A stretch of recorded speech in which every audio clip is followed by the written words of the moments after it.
ذرا ہٹکے میں خوش آمدید. زرار کھوڑو، وسعت اللہ خان، شاہ زیب جیلانی کا سلام قبول کیجیے. ہماری اکانومی جیسے جیسے ڈیجیٹل ہو رہی ہے، ای کامرس کا معاملہ پھیل رہا ہے، ہم دیکھ رہے ہیں کہ ڈیجیٹل فراڈ، سائبر فراڈ میں بھی بہت تیزی آ رہی ہے. انٹرنیشنل گینگز آپریٹ کر رہے ہیں، نہ صرف پاکستان میں بلکہ مختلف ممالک میں. پاکستان میں ہمارے سائبر کرائم کی جو فورس ہے انہوں نے حالیہ دنوں میں چھاپے مارے ہیں، بڑے پیمانے پر گرفتاریاں کی ہیں. اس کی حیران کن تفصیلات ہیں، پروگرام میں ہم آپ سے شیئر کریں گے. اس کے علاوہ بات ہوگی اسرائیلی پلان کی کہ شام کو کس طرح تتر بتر کیا جائے. وہاں پر 3 دن سے حملے ہو رہے ہیں، دمشق کے قریب ہو رہے ہیں. وہاں پہ سچویشن کیسے تیزی سے چینج ہو رہی ہے، اس کی بھی ہم بات کریں گے. اس سے پہلے کہ ہم اپنے مین موضوع کی طرف آئیں، وسعت، ابھی بلوچستان سے خبر آئی ہے. بلوچستان سے ہم مختصر پیش کر دیتے ہیں. وہی ہے جو ایک نیا نارمل بلوچستان میں ہو گیا ہے پچھلے کئی سال سے، کئی مہینے سے. آج یہ ہوا ہے کہ کراچی سے کوئٹہ جانے والی جو ایک مسافر بس ہے اس پہ قلات کے علاقے نیمرغ میں فائرنگ ہوئی ہے. 3 اموات کی تصدیق ہوئی ہے، 7 لوگ زخمی بتائے جاتے ہیں. اس سے پہلے مسافر بسوں پہ ہر 15 دن بعد یا مہینے بعد جو بھی حملے ہوئے ان میں سے اکثر واقعات کی ذمہ داری BLA نے قبول کی ہے. فی الحال یہ پچھلے ہفتے بھی ہم نے یہی دیکھا ہے، جس میں 2 کوچز جو پنجاب جا رہی تھیں ان پر حملہ ہوا، لوگوں کے شناختی کارڈ چیک کیے گئے، جن کا پنجاب سے تعلق تھا ان کو وہاں ہی قتل کیا گیا. 9 لوگ اس حملے میں شہید. لیکن غالباً یہ اپنی نوعیت کا پہلا واقعہ ہے کہ کراچی اور یہ جو کوئٹہ روٹ ہے اس پہ بھی ابھی ایک کام شروع ہو گیا ہے. بہرحال آج جو واقعہ ہوا، کہا جاتا ہے کہ جو مشہور صابری برادران ہیں، قوالی میں ایک نمایاں نام ہے، ان کی فیملی کے لوگ کسی فنکشن کے لیے کوئٹہ جا رہے تھے. جو 2 خوش قسمت مسافر ہیں انہوں نے بعد میں اپنے تاثرات کیے. ہم کراچی سے چلے تھے قوالی کے ایونٹ کے لیے اور ہمیں بلایا گیا اور ہم بس آدھی گھنٹے پون گھنٹے کے فاصلے پہ تھے کوئٹے پہ. ہمارا کیا قصور تھا بھائی؟ ہم قوال لوگ ہیں، فنکار لوگ ہیں، ہم لوگ آپ لوگوں کو خوش کرتے ہیں. یہ ہمیں کس بات کی سزا ملی؟ ہمارے 3 بھائی میرے سوار ہو چکے ہیں. کراچی سے ہم کوئٹہ جا رہے تھے، اچانک ہمارے اوپر جو ہے نا حملہ ہوا، چاروں طرف سے فائرنگ ہوئی، ہمارے 3 افراد جو ہے بندے شہید ہو گئے. یہ حالات ہیں. تو بلوچستان میں جو حالات ہیں وہ ہمارے میڈیا پہ اکثر ان کا ذکر نہیں ہوتا، اس لیے ان کا ذکر کرنا ضروری ہے. لیکن آج جو دن بھر خبر جو چھائی رہی پاکستان میں وہ ہے PIA کے حوالے سے، اور PIA کی پروازیں برطانیہ کے لیے اب بحال ہوں گی. یہ ایک خوشخبری ہے، اس میں کافی ٹائم لگا، گورنمنٹ اس کو سیلیبریٹ کر رہی ہے. 5 سال بعد 4.5 سال بعد بحال ہوئی ہے. لیکن غلام سرور صاحب لیکن میں آپ کو واپس لے چلوں گا. 2020 میں کیا ہوا تھا؟ آپ کو یاد ہوگا کہ کراچی میں PIA کا ایک جہاز کریش ہوا تھا. بہت سوال اٹھ رہے تھے ہماری سول ایویشن پہ، PIA پہ، اور اس وقت PTI کی حکومت تھی اور ان کے ایک وزیر نے پارلیمنٹ میں ایک بیان دیا. وہ بیان بہت مہنگا پڑا. سر، ہے تو یہ دکھ کی بات، افسوس کی بات، اور سب سے بڑھ کے شرم کی بات کہ ہم دنیا کو منہ دکھانے کے قابل نہیں ہیں کہ ہمارے پائلٹس، جس میں سے 262 آؤٹ آف 860 30% آلموسٹ، ان کے لائسنسز فیک ہیں، لائسنسز ٹھیک نہیں ہیں. انہوں نے ایگزامز پراپر نہیں دیے، خود نہیں دیے، ان کا وہ فلائنگ ایکسپیرینس نہیں ہے. پرواز کی بحالی جو ہے وہ ہماری ساکھ کی بحالی ہے، یہ کہنا ہے پاکستان کے وزیر دفاع خواجہ آصف کا. آج انہوں نے ایک پریس کانفرنس کی اور اس موقع کو پولیٹیکل پوائنٹ سکورنگ کا موقع انہوں نے جانے نہیں دیا. 4 سال 2020 میں بین لگا تھا ہمیں، میرا خیال ہے. PTI کی حکومت میں غلام سرور صاحب جو اس وقت وزیر ہوابازی تھے، انہوں نے اپنے ہی ادارے پہ الزام لگا کے جو بین الاقوامی ریگولیٹرز تھے، ایک قسم کی ان کو دعوت دی کہ وہ پاکستان کی قومی ایئر لائن کو جو ہے اس پہ پابندیاں لگا دیں. تو یہی ہوا. پوائنٹ سکورنگ بنتی ہے، پوائنٹ سکورنگ بنتی ہے میرا خیال ہے، کیونکہ جو غلام سرور صاحب نے کیا ہے ہماری ایویشن کے ساتھ وہ تو میرا خیال ہے کہ کوئی ملک کا دشمن بھی نہ کر سکے. ہم سب مانتے ہیں کہ پی آئی اے میں بڑے مسئلے تھے، اس میں کوئی دو رائے نہیں ہے، لیکن یہ میں جھوٹ کا لفظ نہیں استعمال کروں گا، لیکن میں یہ ضرور کہوں گا کہ یہ غلط بیانی تھی، انتہائی غیر ذمہ دارانہ بیان تھا ان کا. اور بعد میں اچھا، اور بیسٹ پارٹ ہے کہ جب انہوں نے یہ بات کی پوری cabinet top down P M سے لے کے نیچے سب آئے ڈیفینڈ کرنے. بالکل، یہ تو مطلب اچھا سپورٹرز کا تو آپ کو پتہ ہے، ان کو تو آپ ایک ڈائریکشن دے دو تو نہ سوچے نہ سمجھے نہ کچھ دیکھے چلنے لگ جاتے ہیں زومبیز کی طرح، رائٹ. وہ یہ سب کچھ ہوا تھا. اچھا، یہ جس لسٹ کی بات کر رہے ہیں، اس کے بعد پی آئی اے نے باقاعدہ لکھا کہ سر آپ لسٹ تو بھیجیں ہمیں بھی پتہ لگے نا کون ہے. ایک بار نہیں 2 بار، آخر کار ایک لسٹ آتی ہے جس میں 262 نیمز تھے، جن میں سے 100 کلیئر ہو گئے، جن میں سے 28 پی آئی اے کے تھے، 17 صرف کینسل ہوئے، اور اس وقت 2 درجن ابھی تک کنٹیسٹ کر رہے ہیں. معاملہ تھا لیکن اس نوعیت کا نہیں تھا. اور جب آپ کا ایویشن منسٹر آپ کی قومی اسمبلی میں جا کر اس طرح کا بیان دے، اور پھر کیا ہونا ہے؟ نقصان ہی ہوگا. اب ظاہر ہے کہ غلام سرور صاحب ڈرائی کلین ہوئے ہیں تو کوئی مسئلہ ہی نہیں ہے. In my opinion, he should have been prosecuted. سوال تو اٹھ رہا ہے کہ وہ اس وقت کہاں ہیں، ان کا کیا ڈیفینس ہے، نہیں ہے. وہ پی ٹی آئی میں بھی نہیں رہے شاید، وہ بیچ میں استحکام پاکستان پارٹی میں بھی گئے تھے، اس کے بعد یہ اب مجھے نہیں یاد کہ وہ کدھر ہیں. ٹھیک ہے، لیکن جو کرنا تھا کر لیا. ڈزنٹ ریئلی میٹر کہ اب وہ کہاں ہیں. میرا خیال ہے کہ نہیں، اٹ ڈز میٹر کہ اگر ہم سارا مسئلہ ایک شخص کے بیان کی وجہ سے ہے تو اس سے کچھ پوچھنا چاہیے نا کہ بھائی یہ سلسلہ کیا ہے. اچھا، وہ آرام سے بیٹھا ہوا ہے، وہ آرام سے بیٹھا ہوا ہے. لیکن آج کے دن سبھی ان کو یاد کر رہے ہیں. جی، میں تو اس کی وجہ یہ ہر ہفتے یاد کرتا ہوں، لیکن کیا بتاؤں. تو اب یہ ہے کہ وزیر دفاع نے یہ کہا ہے کہ ہماری خواہش ہے کہ 14 اگست تک یہ پروازیں چلنا شروع ہو جائیں، کیونکہ ابھی اس میں کچھ لوازمات ہیں. تھوڑا سا یہ بھی دیکھتے ہیں کہ جو نچکاری کی باتیں ہو رہی ہیں پی آئی اے کی، اس میں کیا مدد ملے گی. تو ہمیں اس وقت جوائن کر رہے ہیں فون لائن پہ عبداللہ حفیظ خان صاحب، ترجمے پی آئی اے کے. عبداللہ صاحب، خوشی کا دن. پی آئی اے کے حوالے سے کچھ اچھی خبریں آتی نہیں ہیں، لیکن اس سے بہت ایک ریلیف ہوگا. ہم جانتے ہیں کہ نومبر میں یورپ کی جو روٹ ہے وہ بحال ہوا، برطانیہ کا بحال ہوا.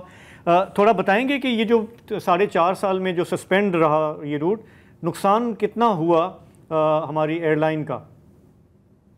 بہت شکریہ and thank you for having me on the show. ہمیشہ بڑی خوشی ہوتی ہے آپ لوگوں کے پاس آ کے. ایگزیکٹ پابندی لگی جناب 1 جولائی 2020 کو. تو اگر آپ اس حساب سے دیکھیں تو 5 سال اور 15 دن کے اوپر جو ہے وہ پابندی محیط رہی. میں چھوٹے چھوٹے سٹارٹس آپ کے سامنے رکھ دیتا ہوں، باقی فیصلہ آپ کر لیں.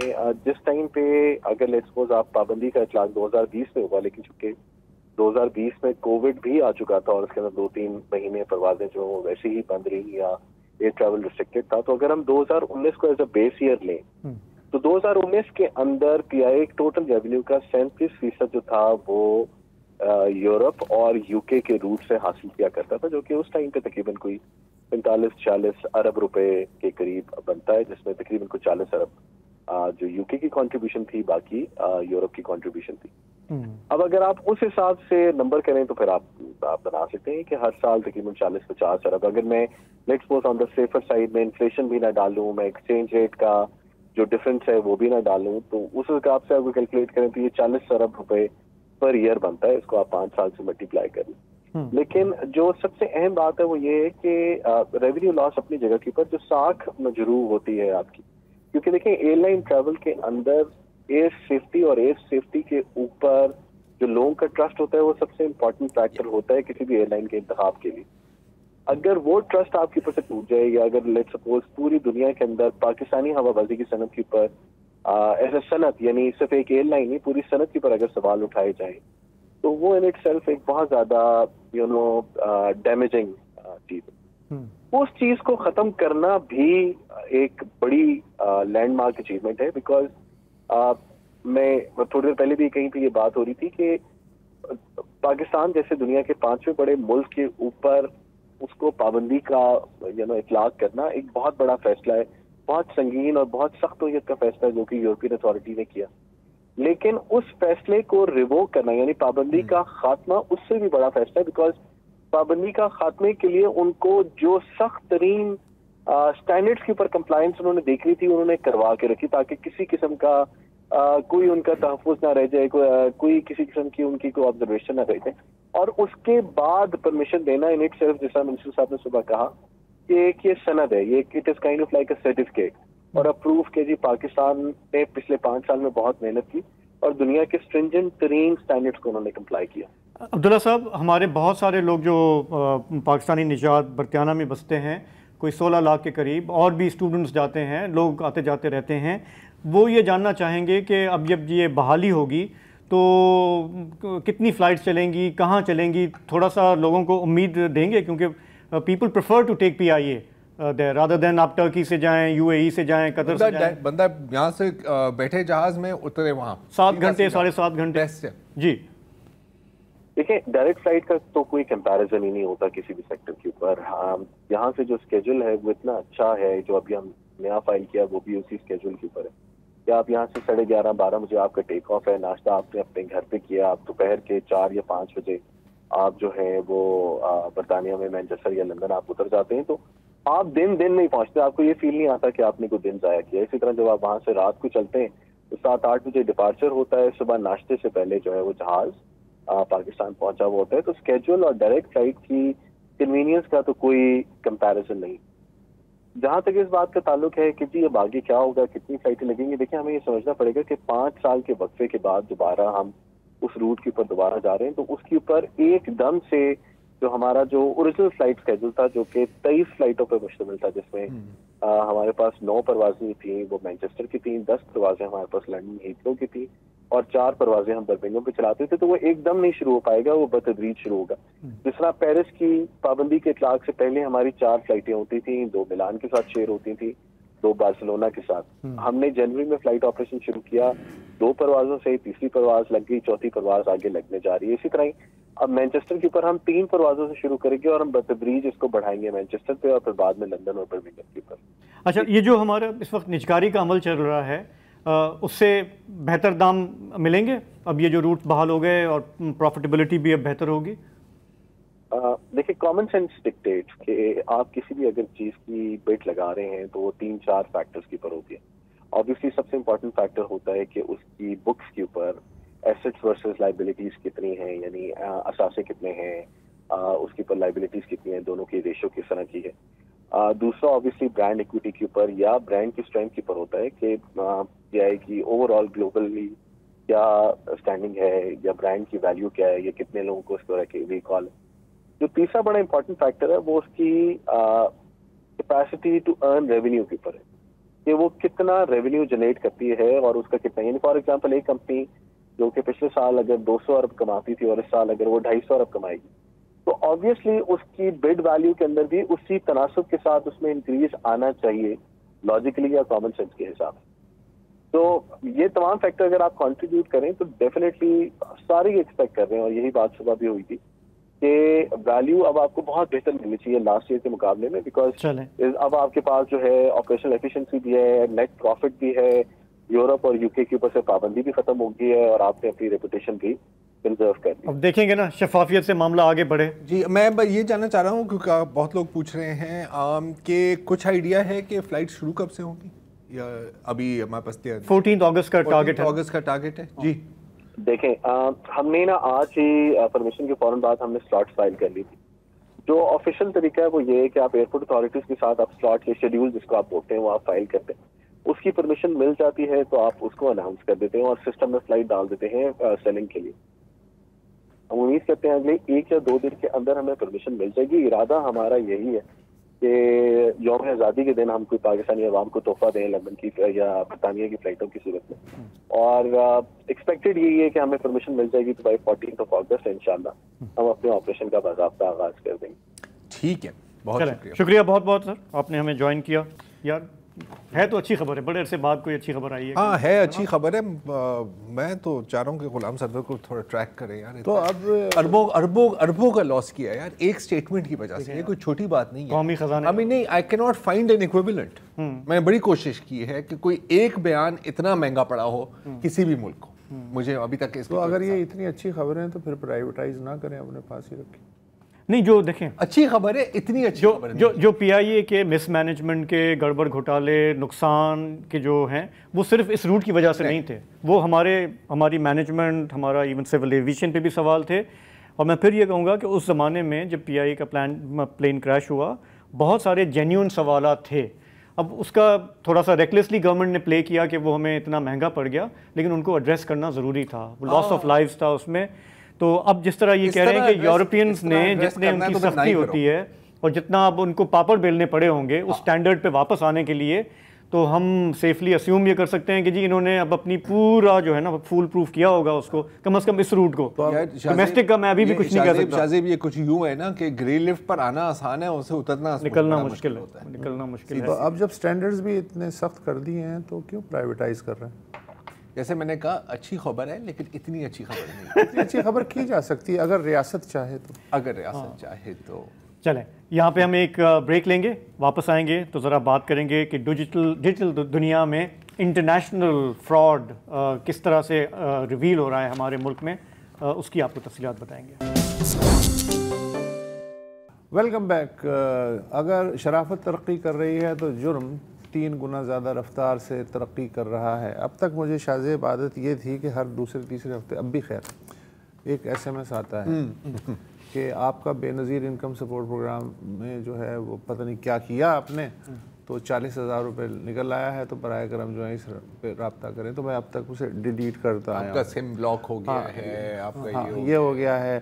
پھر یہ کہ کوئی حبیب بینک سے یا فلانے سے اسی نمبر سے جو اوریجنل نمبر ہے, جینوئن نمبر ہے, فون آتا تھا کہ جی آپ جو ہیں آپ کا کارڈ جیسے انہوں نے فرمایا بلاک ہو گیا ہے اور فوری طور پہ جو ہے اطلاع کریں.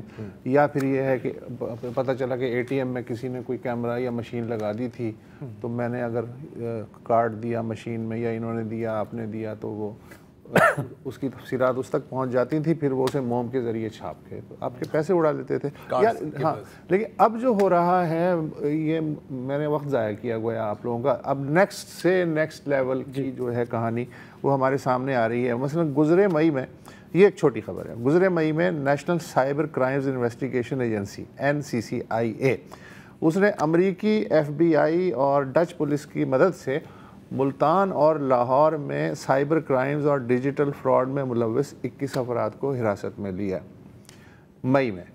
جون میں کراچی میں اسی طرح کے ایک گروہ کے 18 افراد پکڑے گئے, مگر یہ سب مقامی لوگ تھے. اب جو ٹویسٹ آیا ہے فلم میں وہ یہ ہے کہ گزشتہ ہفتے یعنی 8 جولائی کو آن لائن سرمایہ کاری کے نام پہ لوگوں کو چونا لگانے والا ایک کال سینٹر فیصل آباد میں پکڑا گیا. یہ کال سینٹر جعلی کمپنیوں کا اشتہار دے کے شکار پھانستا تھا. NCCI نے فیصل آباد کے علاقے شاہ کوٹ میں, یہ BBC نے بھی رپورٹ کیا ہے, شاہ کوٹ میں ایک احاطے پہ چھاپہ مارا اور 71 غیر ملکیوں سمیت 140 افراد کو حراست میں لیا. جو غیر ملکی گرفتار ہوئے ہیں ان میں 48 چینی شہری ہیں, 8 نائجیرین ہیں, 4 فلپینوز ہیں, 2 سری لنکن ہیں, 2 برمی ہیں, 6 بنگلہ دیشی ہیں اور زمبابوے کا ایک شہری ہے. فراڈ کا منی اقوام متحدہ. ان میں 18 خواتین ہیں. جی اچھا, یہ جو احاطہ یا گھر یہ آپ کو پتہ ہے کس کا تھا؟ کسی پہنچی ہوئی شخصیت کا ہوگا. بہت زیادہ. ان کے جو ہیں مختلف سیاسی رہنماؤں کے ساتھ فوٹو بھی ہیں اس گھر میں نا جو لگے ہوئے ہیں. وہ کوئی معمولی آدمی نہیں ہے, اور خود ایک جو بجلی کی تقسیم کار کمپنی ہے فیصل آباد کی فیسکو, اس کے بورڈ آف ڈائریکٹر کے سابق چیئرمین ہیں ملک تحسین اوان صاحب. یہ ان کی رہائش گاہ بتائی جاتی ہے, تاہم چھاپے میں رپورٹ کے مطابق ان کی گرفتاری ظاہر نہیں ہوئی. لیکن ملک صاحب کے بارے میں مزید معلومات یہ حاصل ہوئی ہیں کہ NCCI کے پاس آلریڈی دھوکہ دہی کے مقدمات یا مقدمہ جو ہے ان کے خلاف موجود ہے. ان پہ بیرون ملک سفر پہ پابندی ہے, اور جتنے بھی گرفتار لوگ ہوئے 140 ان سب نے بتایا کہ جی ملک صاحب نے کروایا ہے. ملک صاحب مطلب ملک صاحب بہت پاپولر آدمی ہے. اچھا وسعت, ان کا ایک ویڈیو بیان سامنے آیا ہے اچھا یہ اس کارروائی کے بعد، کیونکہ وہ پولیس کو مطلوب تھے. ان کا بیان سامنے آیا جس میں انہوں نے کہا کہ جی یہ بالکل صحیح ہے کہ میرا یہ جو پراپرٹی ہے میں نے اپریل میں ایک چائنیز کمپنی کو دی تھی. انہوں نے مجھے بتایا تھا کہ وہ وہاں پہ 3 ویلر رکشا یونٹ لگائیں گے اور پلاسٹک بیگ کی فیکٹری لگائیں گے. مجھے کیا پتا وہاں پہ وہ کیا کر رہے ہیں. تاہم انہوں نے کہا کہ میں فلی کوآپریٹ کروں گا اداروں کے ساتھ. وہ عدالت کے سامنے بھی پیش ہوئے اور انہوں نے پری اریسٹ بیل لے لی ہے جولائی 19 تک. تو ان کا جو پوائنٹ آف ویو ہے یہ ویسے جو اس طرح کی فراڈ کمپنیز ہیں ان کا ایک ایس او پی بھی ہوتا ہے، لیکن ابھی میں مزید ڈیٹیلز میں نہیں جاتا. آپ اپنی باقی میں آگے بڑھاتا ہوں یار. لیکن دیکھو آج کل نا مالک مکان کتنے شریف ہو گئے. مثلا حمیرہ اصغر کا جو مالک مکان تھا، فلیٹ کا مالک تھا، وہ اس نے خبر ہی نہیں لی 9 مہینے تک کہ بھائی کرایہ نہیں آ رہا، کیا ہے مکان کی حالت کیسی. اسی طرح یہ جو ملک صاحب ہیں انہوں نے کہا جی مینو کی پتہ، میں نے تو کرائے پہ دے دیا، واپس تو میں نہیں گیا. تو ہو سکتا ہے جب تک مالک مکان کو کرایہ مل رہا ہے اس کو کوئی مسئلہ نہیں. ٹھیک ہے، سیدھی بات ہے. NCCI نے 2 دن پہلے اسلام آباد کا جو F10 مرکز ہے وہاں بھی ایک پلازے پہ چھاپا مار کے اس طرح کے دھندے میں ملوث 5 غیر ملکی باشندوں کو حراست میں لیا. اس سینٹر میں 60 سے زائد لوگ کام کرتے تھے. NCCS نے اور سہولتیں فراہم کرنے والوں اور ان غیر ملکیوں کے تحفظ اور توام و قیام کا انتظام کرنے والوں کے خلاف کارروائی کا بھی فیصلہ کیا ہے. جو پچھلا سینٹر تھا اس کا خلاف بھی رپورٹ ایک محمد ساجد نامی متاثر شہری نے بطور FIR درج کروائی تھی، کیونکہ 31 لاکھ روپے کا فراڈ کیا تھا فیصل آباد والے گروہ نے. یہ جو اسلام آباد والا ہے اس کی رپورٹ بھی ایک شہری نے درج کرائی ہے جس کے ساتھ مالیاتی ہاتھ ہوا تھا. اور یہ ان رپورٹوں سے یہ بھی ظاہر ہوا کہ یہ جو رقم ہوتی ہے جو میرے آپ سے لی جاتی ہے، یعنی 4,000 آپ دیں گے تو اس کے بدلے 12,000 کا منافع ملتا بھی ہے 2-3 مہینے، اور اس کے بعد پھر ہاتھ دکھا دیا جاتا ہے. Pyramid scheme. تو یہ جو رقم جمع ہوتی ہے یہ کرپٹو والیٹس کے ذریعے فوراً ٹرانسفر ہو جاتی ہے، اور اس نیٹ ورک کے ڈانڈے جو ہیں وہ کمبوڈیا تک جاتے ہیں. کمبوڈیا تک جاتے ہیں. تو ہمارے ہاں تو آج کل کرپٹو کی بڑی حوصلہ افزائی ہو رہی ہے. کرپٹو نے دنیا بھر کے کرمنلز، اچھا میں کرپٹو کوئی کرمنل انٹرپرائز نہیں کہہ رہا تو اس کو پریشان نہ ہو، کہنا بھی نہیں ہے کے لیے بڑی آسانیاں پیدا کی ہیں. جیسے کہ ابھی حال میں آپ کو یاد ہے کہ وہ ایک چائلڈ پورن رنگ بسٹ ہوئی تھی مظفر گڑھ میں، شاید مظفر گڑھ میں، وہ بھی کرپٹو میں پیمنٹس ہوتی تھی. انٹریسیبل ہے، آپ ٹریک نہیں کر سکتے، بیکاز ایک جو یہ جس طرح کا جو اسکیمز ہیں یا فائنینشیل کرائمز ہیں ان کی جڑ تک آپ کیسے پہنچتے ہیں. یا تو کوئی کمپلینٹ کرتا ہے کہ یار میرے ساتھ یہ ہو رہا ہے، اور پھر کیونکہ فراڈ ایک ملک میں ہو رہا ہے، فراڈیا دوسرے ملک میں بیٹھا ہوا ہے، آپ کو کبھی کبھی پتہ بھی نہیں ہوتا کہ وہ کہاں ہے، بیکاز اسپوفنگ سافٹ ویئرز ہیں. جس طرح آپ کو بینک کے نمبر سے کال آ رہی ہے، ان کو کسی اور نمبر سے کال آ رہی ہے. لیکن ذرا اس میں یہ ہے کہ ایک بلڈنگ میں 60 لوگ ہیں. نہیں میں اس کی بات نہیں کر رہا. وہ تو نوٹس میں آنا چاہیے نا. اوکے، اکثر نہیں آتا، لیکن دیکھو مجھے یہ کہنا پڑے گا، ضروری نہیں ہے کہ کوئی مالک کے مکان کو پتہ ہو، کیونکہ ان کے طریقہ واردات تھوڑی سمجھنے کی کوشش کریں نا. ہمارے لیے یہ بات نہیں ہے، ٹھیک ہے. پاکستان میں شاید یہ کافی سالوں سے آپریٹ کر رہے ہیں، کر رہے ہوں گے، کیونکہ جس رفتار سے اسکیمز یہاں پر بڑھتے جا رہے ہیں. مین ٹارگٹ فورن نیشنلز ہوتے ہیں. فورن نیشنلز کھلے گھوم رہے ہیں یار. نہیں، مین ٹارگٹس باہر کے ہوتے ہیں. ہاں دس از یہ والے گینگسٹرز کی بات کر رہا ہوں، سمجھانے کی کوشش کر رہا ہوں نا. دس از اے کوسچن مارک، ٹھیک ہے. کیونکہ جب آپ ہوٹل میں کوئی فورنر جاتا ہے تو 10,000 ڈاکیومنٹس ان سے مانگی جاتی ہیں، آگے پیچھے گھوم رہے ہوتے ہیں. سو دس از آپ کا جینیوئن سوال ہے. لیکن اوور آل اگر آپ دیکھیں یہ جو اسکیمز کی انڈسٹری ہے یہ ہمارے لیے شاید نئی خبر ہے. ہم نے شاید پہلی دفعہ اس طرح کی کوئی کارروائی دیکھی ہے پاکستان میں، لیکن اگر آپ گلوبلی دیکھیں تو یہ کوئی نئی بات نہیں ہے، اور یہ مزید سوفسٹیکیٹڈ ہی ہوتا جا رہا ہے. طریقہ کار کیا ہوتا ہے، میں آپ کو ایک مثال دیتا ہوں انڈیا کی، بیکاز اس وقت گلوبلی اگر آپ ان کی اسٹیٹس دیکھیں 2 مین مرکز ہیں گلوبل ٹیلی فراڈ کے. ایک ہے بھارت میں اور ایک ہے ساؤتھ ایسٹ ایشیا میں، ٹھیک ہے. اور ساؤتھ ایسٹ ایشیا کے مقابلے میں بھارت کچھ نہیں ہے، میں بھی وہاں پہ آنے والا ہوں. رائٹ، ساؤتھ ایسٹ ایشیا میں کمبوڈیا، ویتنام، میانمار، فلپینز بھی، لاؤس، کچھ تھائی لینڈ کے بھی کچھ علاقے اور سرحدی علاقے. اچھا پاکستان کا تو میں تو یہ جو فراڈ کور ہو گیا ہے، اب انٹرنیشنل چونکہ ہم جا رہے ہیں لہٰذا ایک وقفہ لے لیں، اس کے بعد پھر آپ کمبوڈیا جائیں، انڈیا جائیں، میں 2-3 جگہ لے جاؤں گا. ٹھیک، دبئی بھی چلیں گے. Welcome back. بات ہو رہی ہے اسکیمز کی دنیا اور بڑی ایک دلچسپ دنیا ہے. ابھی میں بھارت اور ساؤتھ ایسٹ ایشیا کا ذکر کر رہا تھا. تو بھارت میں پچھلے سال ایک بہت بڑا کریک ڈاؤن لانچ ہوا, چکرا 1 اینڈ چکرا 2, یہ کریک ڈاؤن کا نام تھا. یہ کسی میزائل کا نام لگ رہا ہے, ہو سکتا ہے, جس میں 80 سے زائد انلیگل کال سینٹرز پر چھاپے مارے گئے, مختلف شہروں میں, گڑگاؤں میں, کولکتہ میں, نوئیڈا, ہر جگہ آگے پیچھے. ٹھیک ہے, کیا پتہ لگا, اور یہ again these are stats from the U S, کہ صرف اگر 2022 میں کی بات کریں تو صرف امریکہ سے $10 بلین اس طرح لوٹے گئے ہیں, اونلی بائی انڈین اسکیمرز. ابھی میں ساؤتھ ایسٹ ایشین اسکیمرز پر آیا ہی نہیں ہوں. طریقہ واردات بڑا آسان ہوتا ہے, بڑا آسان ہوتا ہے. آپ کسی ریزیڈینشیل یا کمرشل ایریا میں ایک جگہ لیتے ہیں, یا تو آپ مالک مکان کو بھی اپنے ساتھ فٹ کر لیتے ہیں کہ یار تجھے بھی مہینے کا ہم دے دیں گے حصہ یا بٹا, یا ڈبل کرائے پہ لیتے ہیں, ڈبل کرائے پر دیتے ہیں. اچھا, جب آپ کسی بھی مالک مکان کو ڈبل کرائے دیں گے, وہ آپ سے کوئی سوال نہیں پوچھے گا, کیونکہ سر آپ کی بزنس ہے, آپ نے جو کرنا ہے کریں, میں نے تو آپ کو جگہ دی ہے. پھر کیا ہوتا ہے کہ آپ اشتہارات جاری کرتے ہیں. آپ نے اس طرح کے اشتہار دیکھے ہوں گے یقیناً, میرے واٹس ایپ پہ میرے کو 10-20 اس طرح کے آئے ہوئے ہیں. Zero experience needed, international company, تھوڑی سی آپ کو انگریزی بولنے کی ضرورت ہے, باقی ہم آپ کو سکھا دیں گے, اور آپ ڈالر میں کمائیں گے, اور پھر آپ کا کریئر بن جائے گا بیٹا, آپ کی لائف بن جائے گی.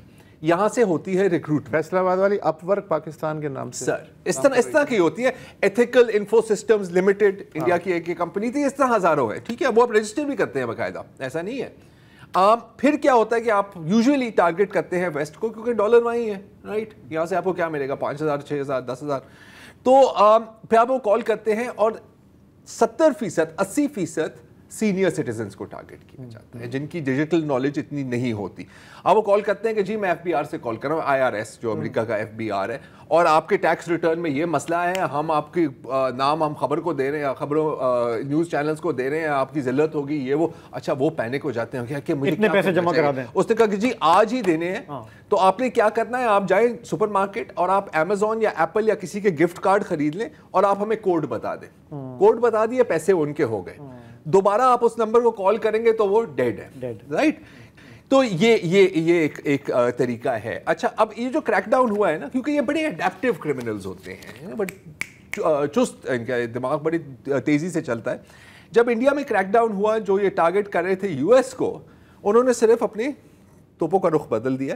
اب وہ دبئی کو اسکیم کر رہے ہیں. ابھی خلیج ٹائمز میں ایک بڑی مزیدار تفصیلی رپورٹ آئی ہے کہ ہیں آپ سارے انڈیا میں, لیکن عرب نیمز دیے ہوئے ہیں. باقاعدہ ایک شیٹ ہوتی ہے کہ آپ کا نام یہ ہے, آپ کی رہائش گاہ یہاں ہے, آپ کے اتنے بچے ہیں, یہ ہے آپ کی تصویر. ٹھیک ہے, اور پوری آپ کو سیٹنگ دی جاتی ہے. اور انفیکٹ باقاعدہ وہاں پر ایک ایڈریس بھی دبئی کا لکھا جاتا ہے, اور آپ کو سکھایا جاتا ہے کہ آپ نے انگریزی بولنی ہے, لیکن عرب ایکسنٹ میں, how are you brother, I have a very good opportunity for you, اس طرح, یو نو. اور لوگ کہتے ہیں کہ یار اپنا آفس کا نمبر بتاؤ, ہم وہاں آنا چاہ رہے ہیں. They like welcome Brother, you come have چائے ود می.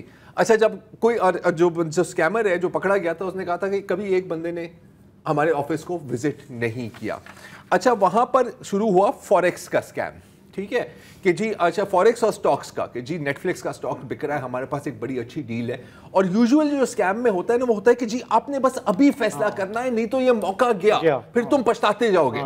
تو اس طرح لوگوں سے لاکھوں ڈالر, لاکھوں درہم لیے گئے. اچھا, ہوتا کیا, اس نے کہا یار دیکھیں اس میں آپ کے لاس ہو گیا, لیکن آپ فکر نہ کریں, اب یہ اور سٹاک ہے میرے پاس, اس میں نا یار نہ صرف برابر ہو جائے گا, آپ پروفٹ میں چلے جائیں گے. جب ایک دفعہ پھنس گئے اس چکر میں, تو پھر آپ پھنستے ہی جاتے ہیں.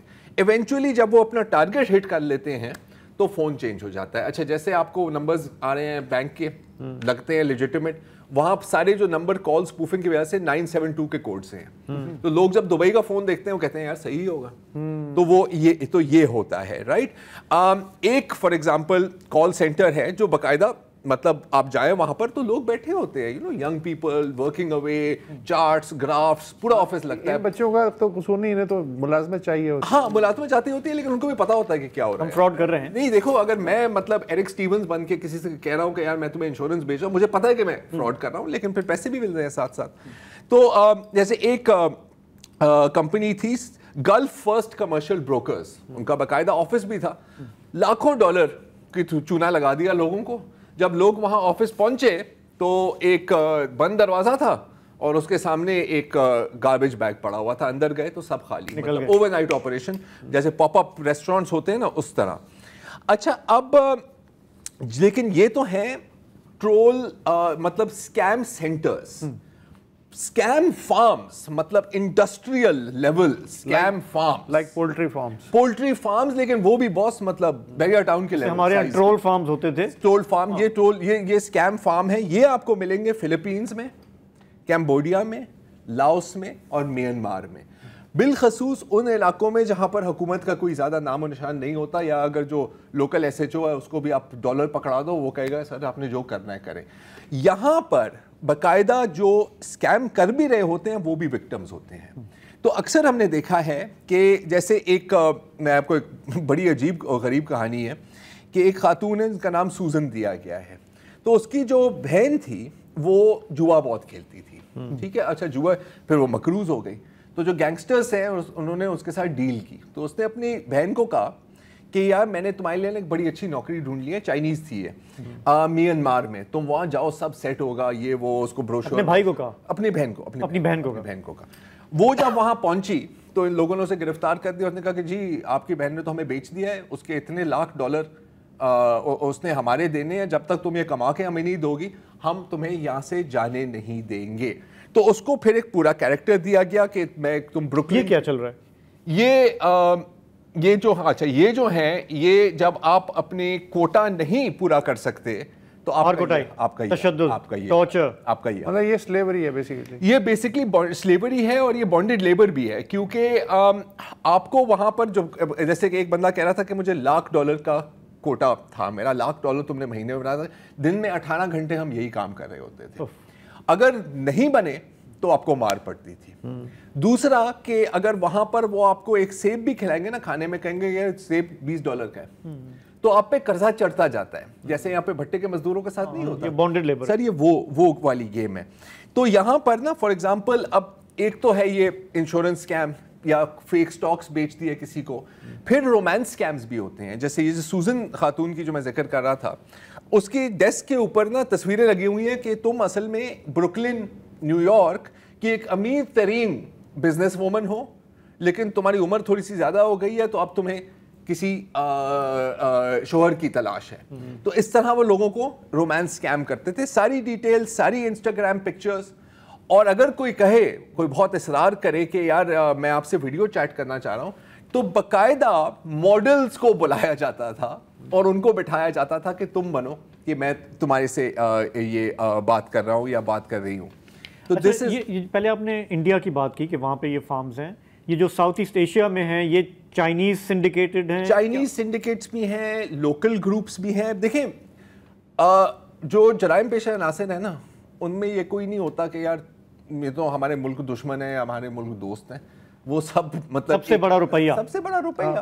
لیکن چائنیز گینگز جو ٹرائیڈز کہا جاتے ہیں وہ ہیں سب سے زیادہ. لیکن پھر جو لوکل میانمار کی جو یا جنرلز بھی ہیں وہ بھی اس میں انوالوڈ ہیں, جن کا یہ صوبہ آپ کے ہاتھ میں ہے, اس کے ہاتھ میں ہے. لاؤس, کیمبوڈیا کے بھی گینگز ہیں.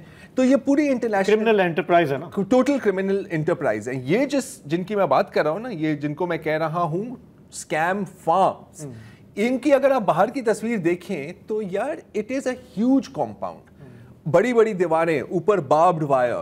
اچھا باقاعدہ ٹارچر رومز بھی ہوتے تھے اس کے اندر, ٹارچر رومز ان کے لیے, اور جو سینئر مینجمنٹ ہیں ان کے لیے پھر مساج رومز بھی ہوتے تھے.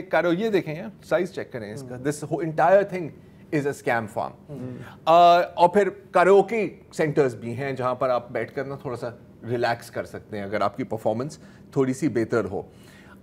اس طرح کئی چھاپے پڑے ہیں جب انٹرنیشنل پریشر بہت بڑھ جاتا ہے. ہزاروں لوگوں کو وہاں سے ریلیز کیا گیا ہے, لیکن کیونکہ یہ ان گورنڈ اسپیسز ہیں اور آج کل اگین ڈیجیٹل ٹرانزیکشنز کی ذریعے آپ ایک سیکنڈ میں کہیں سے آپ کہیں بھی پیسہ بھیج سکتے ہو, وہ ٹریس ہو ہی نہیں سکتا.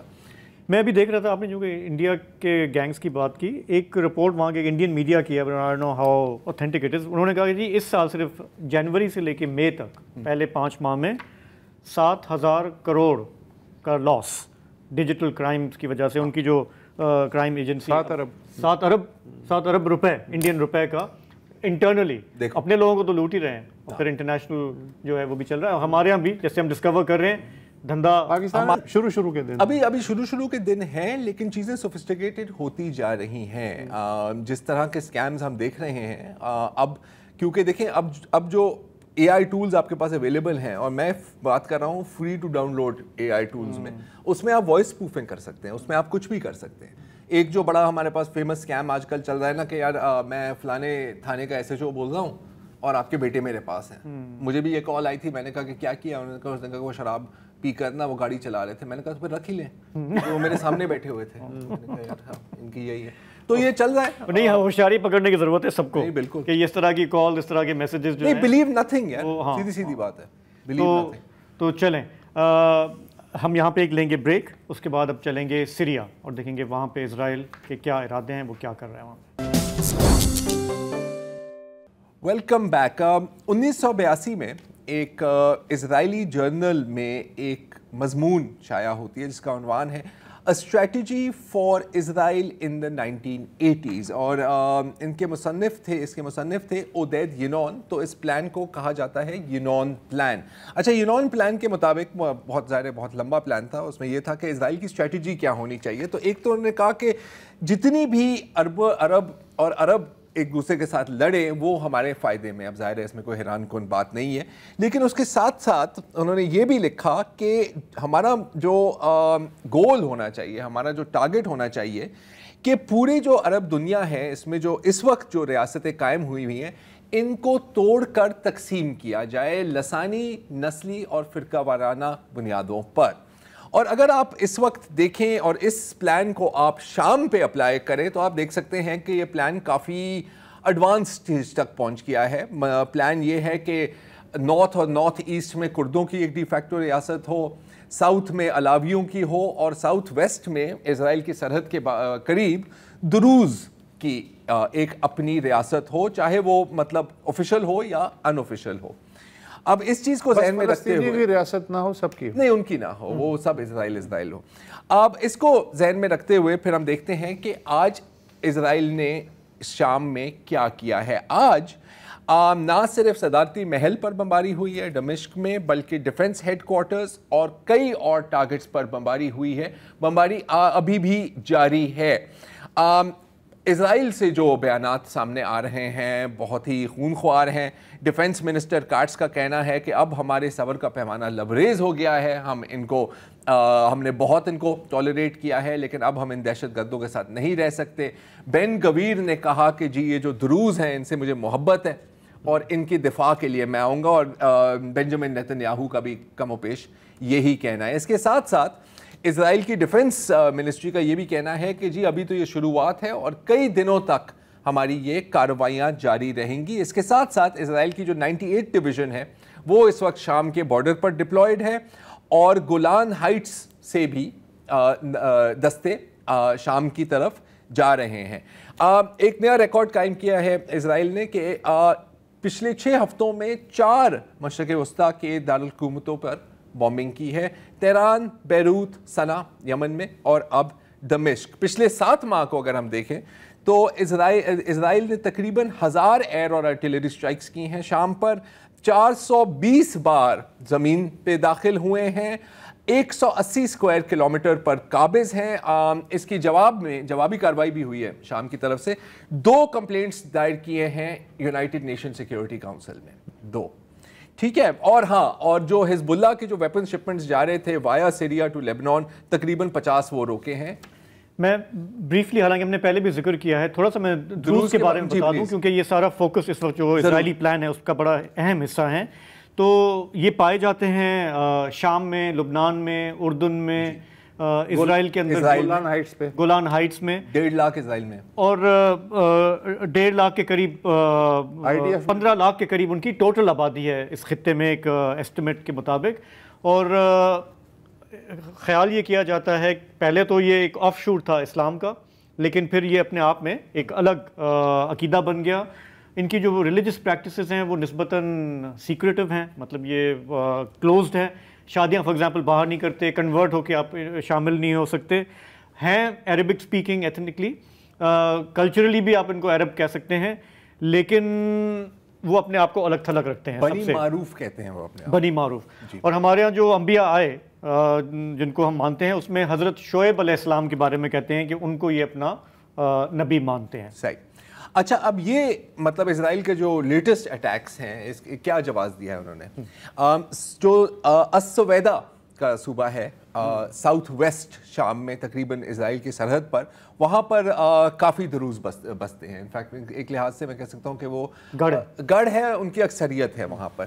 وہاں پر ہیں ایک حکمت الہجری صاحب، جی حکمت الہجری، جو اسرائیل بیکڈ ہیں اور پرو اسرائیل ہے. انہوں نے اعلان کیا کہ جی ہم اپنی ایک الگ یہاں پر ریاست قائم کر رہے ہیں اور جتنے بھی گورنمنٹ کے فائٹرز ہیں وہ یہاں سے نکل جائیں. وہاں پر پھر ظاہر ہے لڑائی شروع ہوئی، انہوں نے گورنمنٹ فورسز پر اٹیک بھی کیا، یا آپ حزب التحریر کے ملیشیاز اگر کہنا چاہیں آپ یہ بھی کہہ سکتے ہیں. یہ ہے ہجری صاحب اور یہ ان کے ایک ساتھی ہیں جو ابھی وہاں پر اپنی ریاست کا اعلان کر رہے ہیں.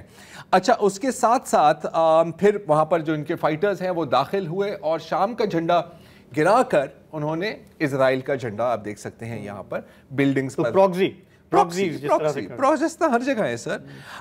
پھر جب ظاہر ہے جب ملیشیاز شام کے وہاں پہنچے، وہاں پر لڑائی شروع ہوئی، لیکن پھر دروز کی دفاع کرنے کے لیے کون آتے ہیں؟ اسرائیلی فائٹر جیٹس. تو جو ٹینکس اور وہیکلز وہاں پر بھیجے گئے ہیں، کچھ آپ اس ویڈیو میں بھی دیکھ سکتے ہیں، ان پر فضائی بمباری ہوئی. یہاں پر آپ بیک گراؤنڈ میں دیکھ سکتے ہیں سیرین ٹینکس جو ان کے پاس 2-3 درجن ابھی بھی بچے ہوئے ہیں، کیونکہ آپ کو پتہ ہے کہ بشار الاسد کی حکومت کے گرنے کے بعد ایک دم اسرائیل نے ان کی تمام ایئر فورس، ایئر ڈیفنسز وغیرہ 550 اٹیک کیے 550 within 48 hours اور پوری فضائیہ اڑا دی اور نیوی اڑا دی. جی تو ایک سول وار کرنے کی کوشش ہو رہی ہے اسرائیل کی طرف سے. ایک اور چیز ہو رہی ہے جو امپورٹنٹ ہے، جو اسرائیل میں دروز قائم ہے انہوں نے ہائیلی سیکیور بارڈر کو ٹرکوں میں پاس کر کے کہا کہ ہم اپنے بھائیوں کی مدد کرنے جا رہے ہیں. اچھا سارے دروز شام کی حکومت کے مخالف نہیں ہیں. ایک اور ہے کیا کہتے ہیں، اب ان کا نام مجھے یاد نہیں ہے، لیکن انہوں نے اعلان کیا ہے کہ نہیں ہم حکومت کے ساتھ ہی کھڑے ہیں. ابھی جو اطلاعات آ رہی ہیں کہ کوئی نہ کوئی تھوڑا بہت ایک معاہدہ ہوا ہے اور اس وقت سیز فائر کی بات ہے، لیکن اس کے ساتھ ساتھ یہ بھی اطلاعات آ رہی ہیں، ابھی ان کی تصدیق نہیں ہوئی، کہ جو وہاں پر شام کے جو ملیشیاز ہیں، HTS کے ملیشیاز ہیں، اب آپ کو پتہ ہے ان پر کنٹرول رکھنا کوئی اتنا آسان کام نہیں ہوتا اس طرح کے حالات میں. تو وہاں پر کافی میسیکرز بھی ہو رہے ہیں. اسرائیل کو جو بات چبھ رہی ہے، کیونکہ کافی ویڈیوز وہاں پر شائع ہوئے ہیں جس میں دروز سینئر سٹیزنز کے نا وہ مونچھیں مون رہے ہیں. تو بین گویر نے کہا کہ یہ کس طرح کے لوگ ہیں جو اس طرح لوگوں کو ذلیل کرتے ہیں، ہم یہ برداشت نہیں کر سکتے. اچھا جولانی نے بڑی کوشش کی ہے اسرائیل کے ساتھ کوئی نہ کوئی سمجھوتا ہو، اب تک ایسی کوئی چیز کا پھل میرا خیال ہے کہ ان کے سامنے نہیں آیا.